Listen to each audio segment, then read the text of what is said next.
Algebra of linear transformations का 11th video है ये और प्रोजेक्शंस का सेकंड वीडियो। इसमें हम दो थ्योरम्स आपको बताएंगे।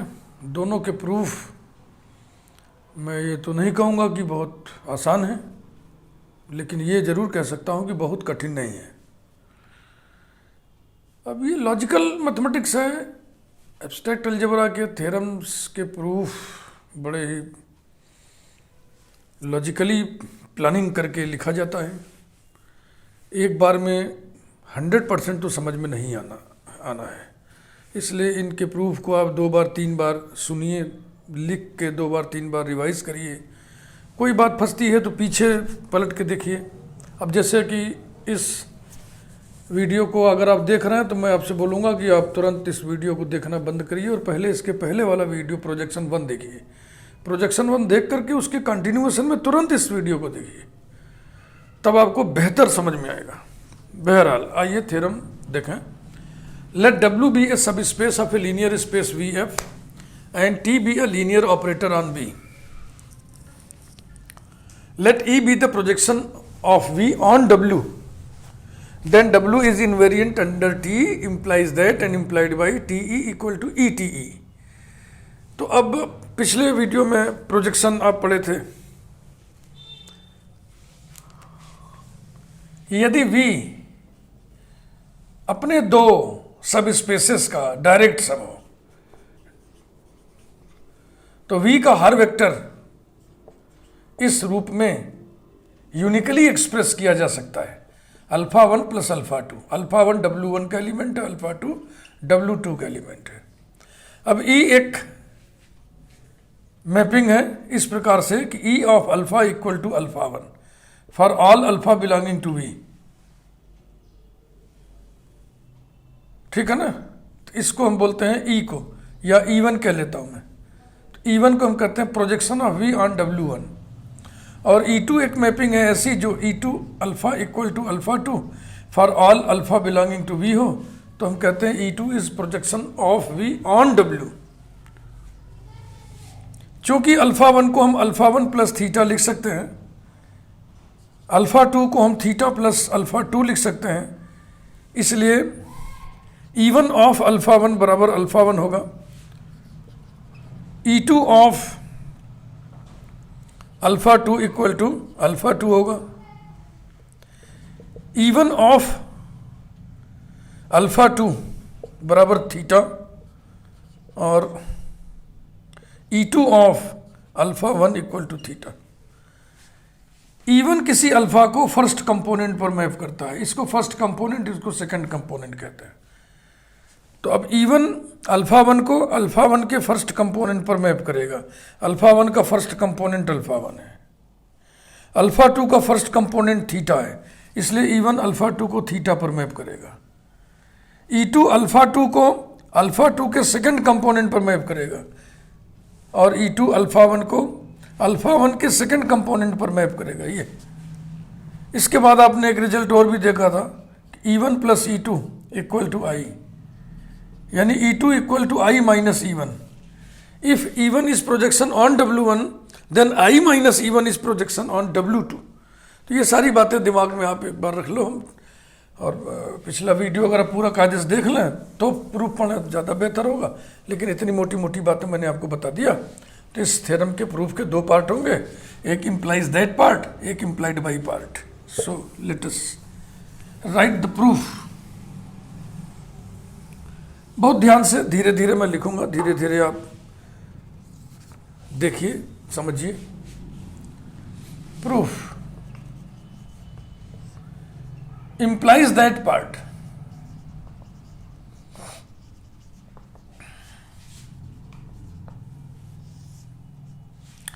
इसके पहले कुछ जनरल बातचीत कर लें जो implies that और implied by दोनों पार्ट में जरूरत जिसकी पड़ेगी। E is projection on W, ये दिया हुआ है। E is प्रोजेक्शन को ऐसे शॉर्ट में मैं लिख रहा हूं PROJ dot, projection on W। Statement पढ़ लें। W इज ए सब स्पेस। प्रोजेक्शन की बातचीत हो रही है तो निश्चित रूप से 2 सब स्पेसेस चाहिए। इस प्रकार से कि दोनों का डायरेक्ट सम v के बराबर हो, एक ही सब स्पेस दिया है, यानी एक सब स्पेस हम कुछ मान लें। W1 दिया होता W2 मान लेते, W दिया है तो W डैश मान लेंगे। E is projection on W implies that there exists a complementary subspace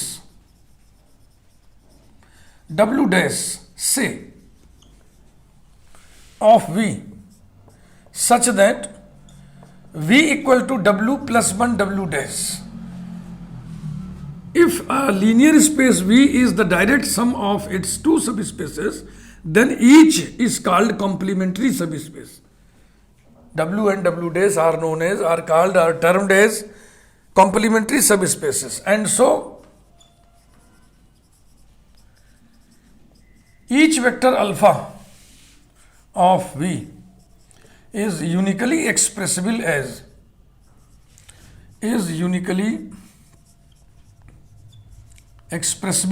alpha equal to alpha 1 plus alpha 2, where alpha 1 first component, alpha 2 second component, first component W का element होगा, second component W dash का element होगा। Alpha 1 belongs to W comma alpha 2 belongs to W dash. तो इन results को हम numbering कर दे रहे हैं 1। अगेन पुनः वही बात लिख रहे हैं, यही E is projection on W, किसका प्रोजेक्शन? V का। E is projection on W, W कौन है? फर्स्ट कॉम्प्लीमेंटरी सब space. This implies that E of alpha equal to first component alpha 1 for all alpha belonging to V, and E of alpha 1 बराबर क्या होगा? Alpha 1। Alpha 1 का first component क्या होगा? Alpha 1, क्योंकि अल्फा 1 को आप लिख सकते हो अल्फा 1 प्लस थीटा के रूप में। ये सब पिछले वीडियो में बड़ा क्लियर किया गया था। तो इन दोनों रिजल्ट को इकट्ठा जो है नंबर 2 कर दे रहे हैं, दोनों इसी मिले हुए हैं। अब हेडिंग डालिए implies that part.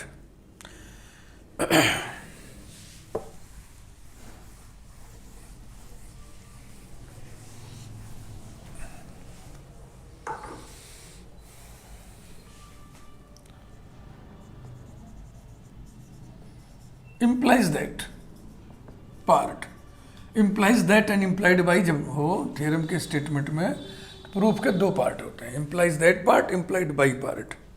If and only if लिखा हो तो दो पार्ट होंगे, if part, only if part. Necessary and sufficient condition ऐसा लिखा हो तो भी प्रूफ के दो पार्ट होंगे, नेसेसरी पार्ट, सफिशिएंट पार्ट। बहरहाल इसे देखा। Let W be invariant under T। इसका मतलब जानते हैं ना कि alpha belongs to W implies that T alpha belongs to W। T linear operator on V है, यानी V से V मैपिंग है। इनवेरियंस का मतलब मैंने बताया। Let W be invariant under T, then we have to prove that, then we have to prove that ETE equals to TE. Now, E alpha equal to alpha 1, alpha 1 belongs to W for all alpha belonging to V, implies that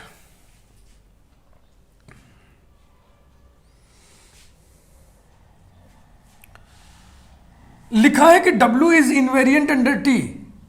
इसका मतलब W के element का T image भी W में होगा। तो E alpha W का element है, इसलिए इसका जो T इमेज होगा वो भी W में होगा। यानी कि T of E alpha belongs to W। कारण लिख दीजिए, since W is invariant under T, that is TE alpha belongs to W.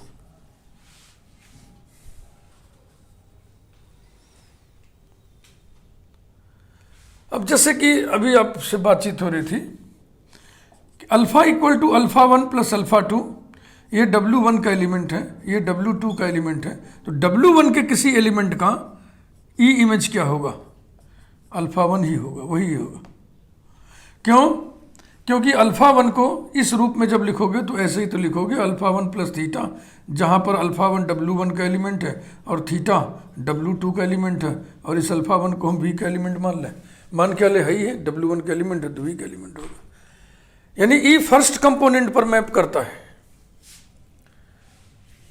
और आपके इस थ्योरम में V is equal to W plus one W dash है, तो W1 के एलिमेंट को E उसी पर मैप करता है। This implies that E image of TE alpha equals to TE alpha.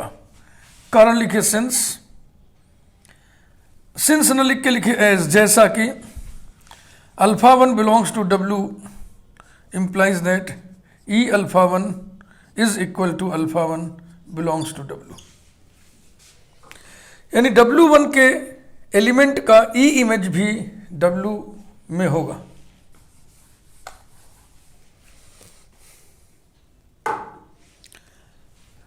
Implies that, देखो E of TE of alpha या ET ऑफ E अल्फा, ये जो मैपिंग का प्रोडक्ट होता है ना, कंपोजिशन, ये एसोसिएटिव लॉ को होल्ड कर ओबे करता है, इसलिए इसको हम लिख दे रहे हैं ETE alpha equal to TE alpha. और ये अल्फा क्या था? देखो ये लिखा हुआ है, for all alpha belonging to V equality of functions के सिद्धांत से ये हो जाएगा ETE इक्वल्स टू TE।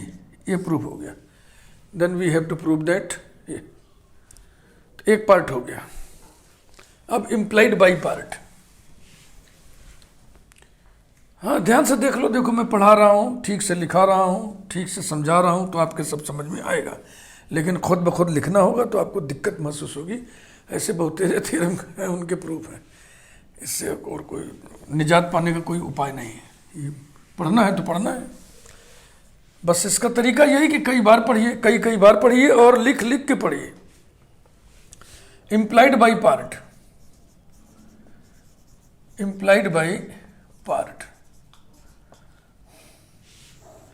क्योंकि देखो इसमें क्या ना, लिखना होता है, और लिखना सिर्फ लिखना नहीं होता है, बहुत सिस्टमेटिक तरीके से लिखना होता है।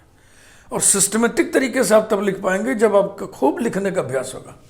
अदरवाइज लिखने तो आप लिख ही लेंगे, लेकिन सिस्टमेटिक नहीं होगा तो कॉपी जांचने वाला, मूल्यांकन करने वाला उसको पढ़ेगा तो अट सट लिखावट को काट देगा फट से।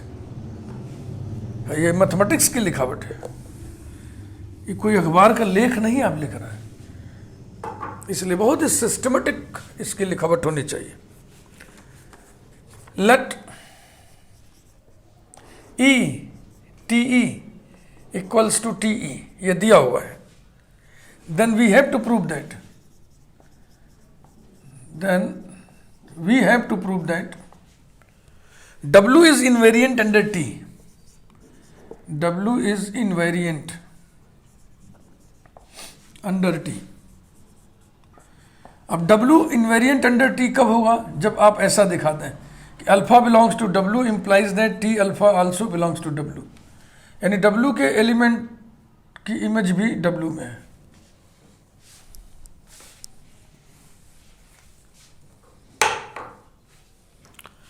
Now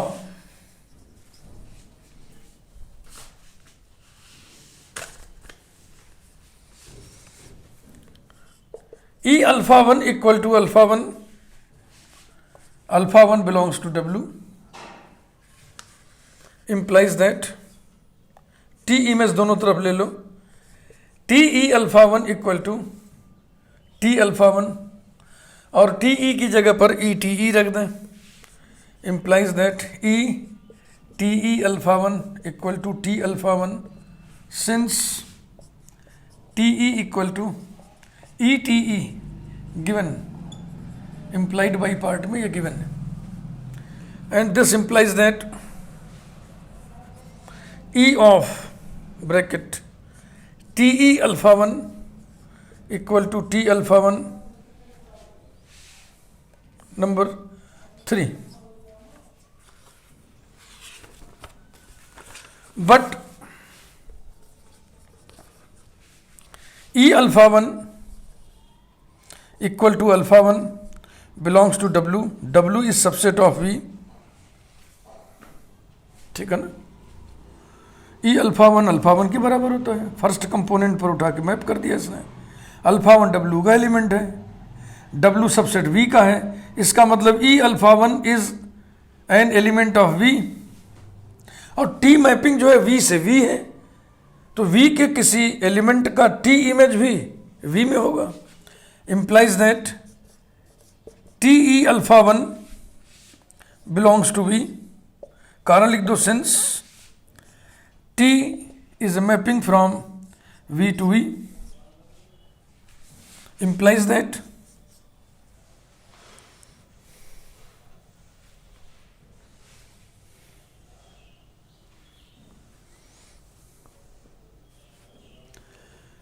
नंबर 2 कहाँ पड़ा है? नंबर 2 को देखिए,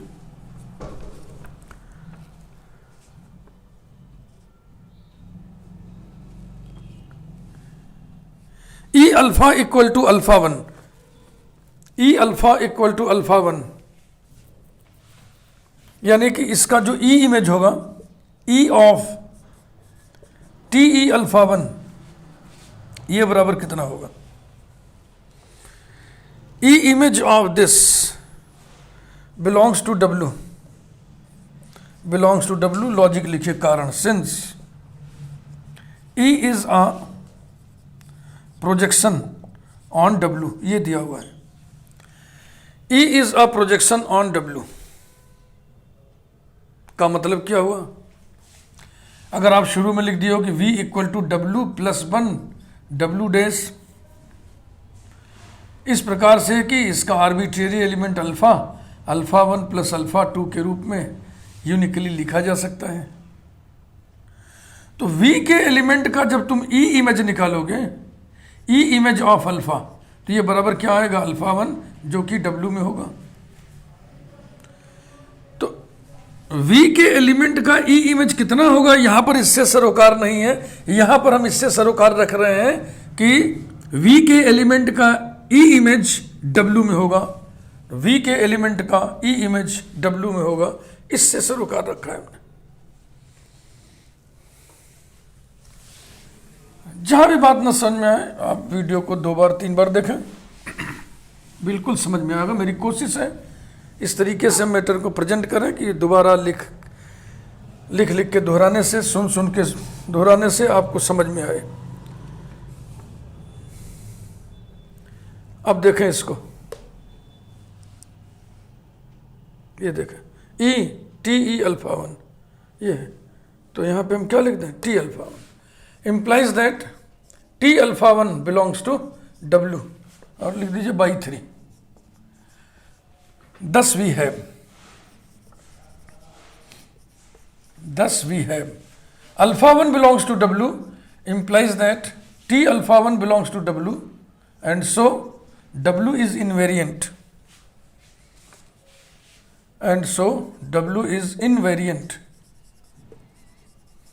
under T। यही प्रूफ करना था, इस प्रकार से ये प्रूफ कंप्लीट हुआ।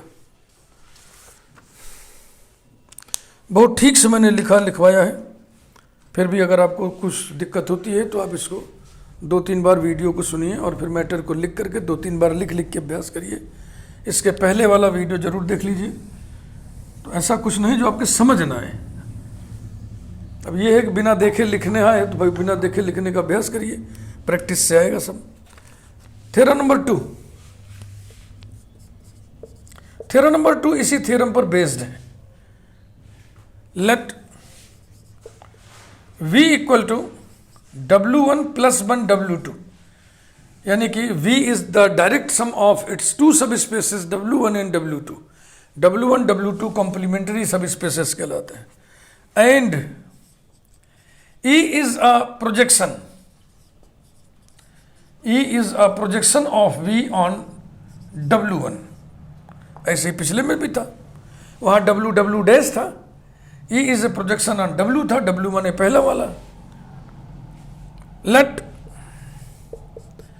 T B a linear operator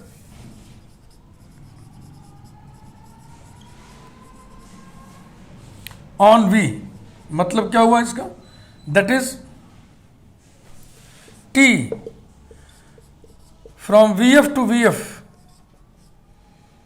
B a linear transformation. अब बात करें क्या प्रूव करना है। Then T is reduced by W1 and W2। T is reduced by W1 and W2 implies that and implied by ET equal to TE, ET equals to TE, ऐसा। T is reduced by W1 and W2, reducibility आप पढ़े हुए हैं,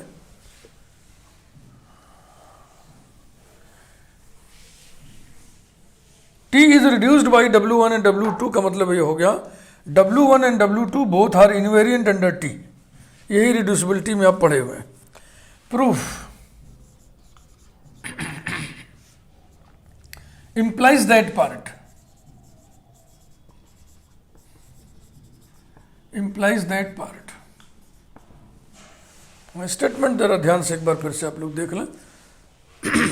late V equal to W1 plus 1 W2 and E is projection on W1. Let T be a linear operator on V, that is T from VF to VF be a linear transformation. Then T is reduced by W1 and W2 implies that and implied by TE equal to ET. तो implies that part क्या होगा कि this implies this और implied by part this implies this, ऐसा। तो let T be reduced by W1 and W2. Let T be reduced by W1 and W2, that is W1 and W2 both are invariant under T, full stop। Then we have to prove that ET equal to TE. Now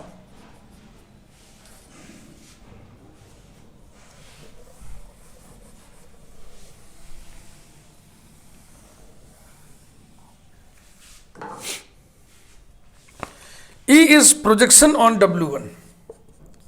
E is projection on W1 implies that I minus E is projection on W2। पहला theorem शुरू करने से पहले इधर में side में समझाया था यही सब ना, कि अगर E1 E2 प्रोजेक्शंस हो तो E1 plus E2 equal to I होता है, यानी E2 बराबर I माइनस E1, E2 बराबर I माइनस E1, यानी I minus E1 is projection on W2। I minus E1 is projection on W2 where E1 is projection on W1। तो यहाँ E1 न लिख करके इस क्वेश्चन में E लिखा हुआ है।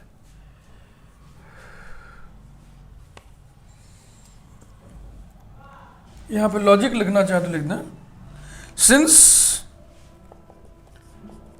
E1 एंड E2, नहीं जाने दीजिए, ऐसे सिंस न लिखे एज जैसा कि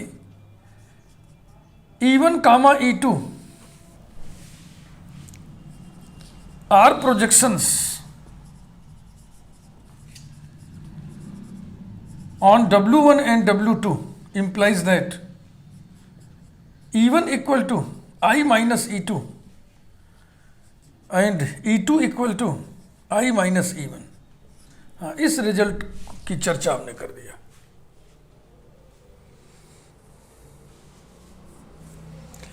अब पिछले थ्योरम का इस्तेमाल हमें करना है, वो मैं लिख रहा हूं यहां पे, जैसा कि हम जानते हैं कि उसी का हवाला दे रहा हूं। as we know that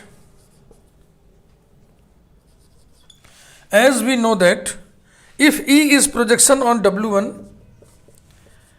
if E is projection on W1 and W1 is invariant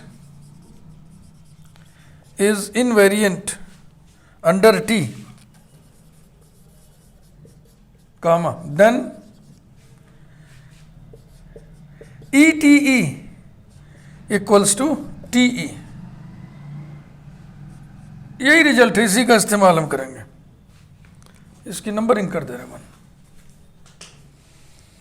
तो अब आप पढ़िए, I minus E is projection on W2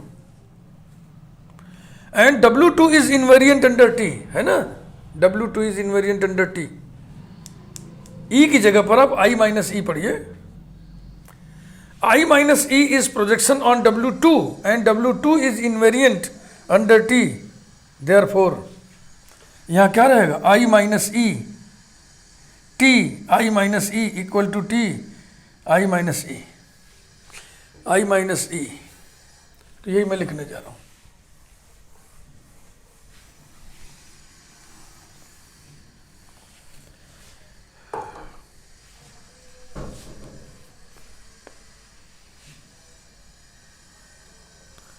As we know that if E is projection on W1 and W1 is invariant under T, then ये तो हो गया E के लिए ना, E is projection on W1, W1 is invariant under T, then this one, वही पिछला वाला थ्योरम का स्टेटमेंट है। अब हम लिखेंगे, अब E की जगह क्या ले लें हम लोग, I minus E is projection on W2। Similarly,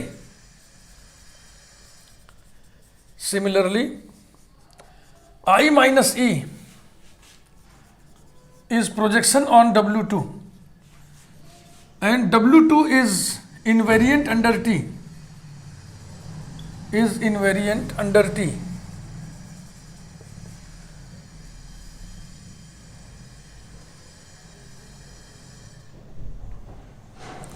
थोड़ा यहाँ लिखावट अच्छा नहीं है, इसको मैं ऐसे लिखना चाह रहा हूँ, ब्रैकेट में लिखिए as we know that, if हटा दीजिए बस। E is projection on W1, W1 is invariant under T, then this one, ऐसे ही लिखे यहाँ पे। I minus E is projection on W1 and W2 and W2 is invariant under T, हाँ, then भी हटा दीजिए। यहाँ लिखिए therefore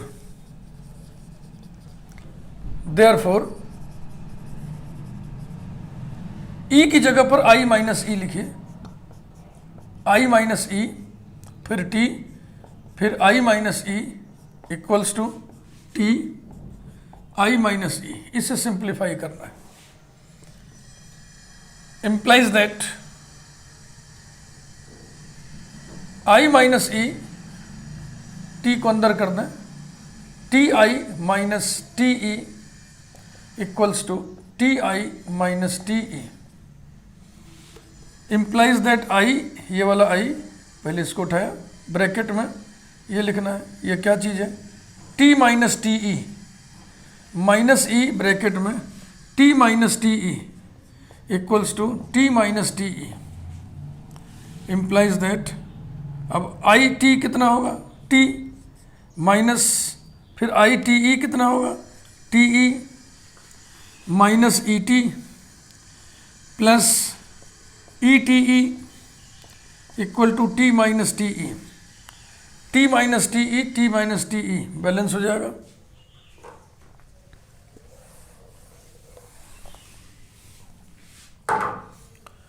this implies that minus ET plus ETE equal to null operator, implies that ETE equals to ET। Number 2, number 1 पे आपने क्या लिखा था, नंबर 1 में आपने लिखा था ETE इक्वल टू TE, तो अब लिखिए फ्रॉम 1 and 2, फ्रॉम 1 and 2। 1 में यहाँ इसकी वैल्यू TE था तो हो जाएगा TE equal to E T, यही प्रूव करना था, एक पार्ट हो गया।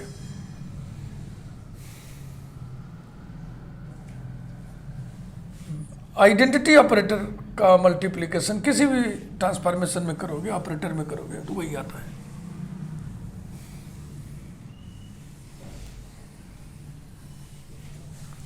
Implied by part,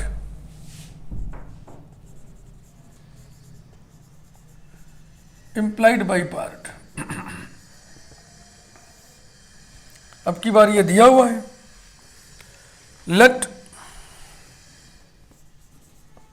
T E equal to E T,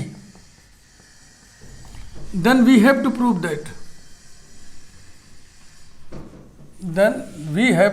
that, T is reduced by W1 and W2. T is reduced by W1 and W2. For this, we shall prove that.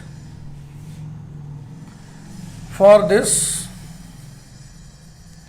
we shall prove that W1 and W2 both are invariant. Both are invariant under T. W1 is invariant under T कब होगा? जब alpha belonging to W1 implies that T alpha belonging to W1, यानी W1 के सारे element की image W1 में ही हो, ऐसी W2 के लिए। तो बारी बारी से दोनों का काम किया जाएगा। Number one, now number one शुरू किया हमने, alpha one belongs to W1 से, and this implies that E alpha one equal to alpha one. E is projection on W1। E क्या करता है, किसी भी एलिमेंट के को कहाँ मैप करता है, फर्स्ट कंपोनेंट पर। तो अल्फा वन को क्या लिखोगे आप, अल्फा वन प्लस थीटा, इसलिए E alpha one equal to alpha one.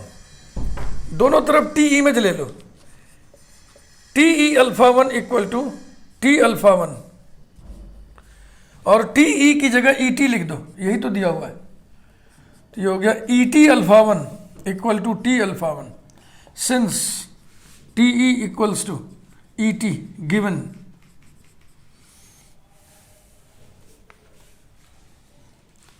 E V के किसी भी एलिमेंट को उसके फर्स्ट कंपोनेंट पर मैप करता है, यानी ई अल्फा वन को अल्फा वन पर ही मैप करता है। तो अगर ई ने बीटा को बीटा पर मैप किया है तो ये बीटा किसका एलिमेंट होगा, W1 का।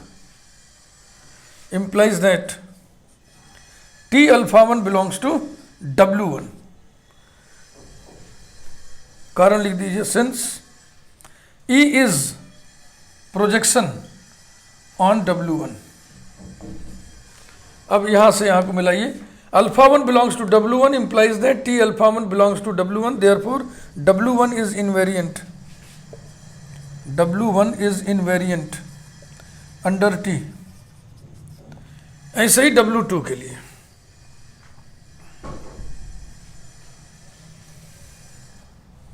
थोड़ा ध्यान रख रख के सब करना है, इतना आसान नहीं है और बहुत चिकना भी नहीं है कि अपने आप स्टेप सर सरकता जाए, थोड़ा सा दानेदार है।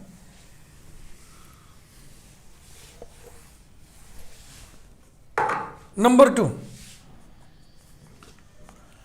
W2 belongs, alpha two belongs to W2 implies that E alpha two बराबर क्या होगा, E अल्फा टू बराबर थीटा होगा कि नहीं, क्योंकि अल्फा टू W2 का एलिमेंट है और E W1 पर प्रोजेक्शन है। E किसी भी एलिमेंट को उसके पहले कंपोनेंट पर मैप करता है, तो अल्फा टू का पहला कंपोनेंट क्या होगा, थीटा, क्योंकि अल्फा टू को हम लिख सकते हैं ऐसे, थीटा प्लस अल्फा टू। ये एलिमेंट किसका है, बिलोंग्स टू V, इसके नीचे ऐसे लिख दो, belongs to V, belongs to W1, belongs to W2, ऐसे।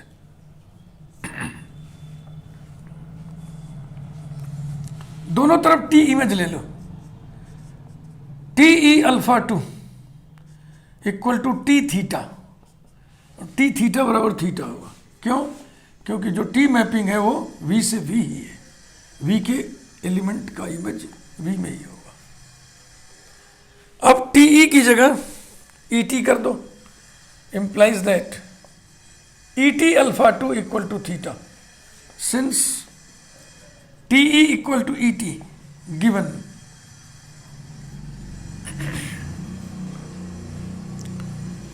फिर वही बात है, ये इसी स्टेप पर थोड़ी दिक्कत हो रही है कि E किसी एलिमेंट को थीटा पर मैप कर रहा है, तो ये एलिमेंट किसका होगा? W2 का होगा, क्योंकि W2 के एलिमेंट को जब हम इस तरीके से सम में लिखते हैं तो उसका पहला कंपोनेंट क्या होता है? थीटा। समझ रहे ना? So this implies that T alpha 2 belongs to W2, logically the sense E is projection on W1। अब मिलाइए,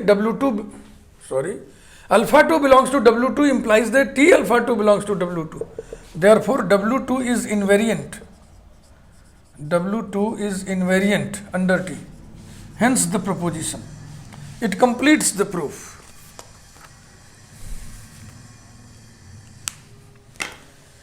वीडियो को लाइक करिए, अगले वीडियो में मैं प्रोजेक्शन की बातचीत ही जारी रखूंगा।